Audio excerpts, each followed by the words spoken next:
ମଣିଷ ମରିଗଲା ପରେ ତା'ର ବ୍ୟବହୃତ ସମସ୍ତ ବସ୍ତୁ ସେଜ, ତକିଆ, ଲୁଗାପଟା, ଚପଲ ଆଦିକୁ ପରିବାର ବର୍ଗ ଘରୁ ବାହାର କରିଦିଅନ୍ତି। ତୁମେ କେବେ ଦେଖିଛ କି ମୃତକର ସମ୍ପତ୍ତିର କାଗଜପତ୍ର, ଟଙ୍କା ପଇସା, ଘର, ଜମିଜମା ଆଦି କି ସୁନା ରୂପା ପରିବାର ଲୋକ ମୃତକ ସହିତ ତ୍ୟାଗ କରିଦେବାର? ନା, କେବେ ବି ଦେଖିନଥିବ। ବରଂ ସେସବୁ କେଉଁଠି କେଉଁଠି ଅଛି ତା'ର ଅନୁସନ୍ଧାନ କରି ତା'ର ସଂରକ୍ଷଣ କରି ତାକୁ ଉପଭୋଗ କରନ୍ତି। କଥାରେ ଅଛି, ଯାହା ଖାଇଥିବା ପେଟକୁ, ଯାହା ଦେଇଥିବା ବାଟକୁ, ଯାହା ସଞ୍ଚିଥିବା ଖଣ୍ଟକୁ।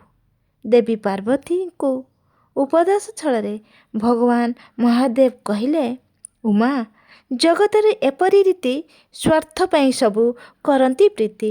ଏଣୁ ନିଜ ଜୀବଦଶାରେ ପୁଣ୍ୟର ସହିତ ସଞ୍ଚୟ କର ଏବଂ ସନ୍ତାନ ସନ୍ତତିକୁ ସଂସ୍କାରିତ ପୂର୍ବକ ଯୋଗ୍ୟ କର, ନଚେତ୍ ତୁମ ସଞ୍ଚିତ ଧନ ଯେ ଖଣ୍ଟକୁ ଖୁଆଇଦେବେ। ପିଲାଦିନେ ଜ୍ୟେଷ୍ଠ ଓ ଶ୍ରେଷ୍ଠ ଲୋକଙ୍କଠାରୁ ଶୁଣିଛେ, ପୁଅ ଯଦି ଯୋଗ୍ୟ ଧନ କାହିଁ ସଞ୍ଚୁ, ପୁଅ ଯଦି ଅଯୋଗ୍ୟ ଧନ କାହିଁ ସଞ୍ଚୁ। ରାଧେ ରାଧେ।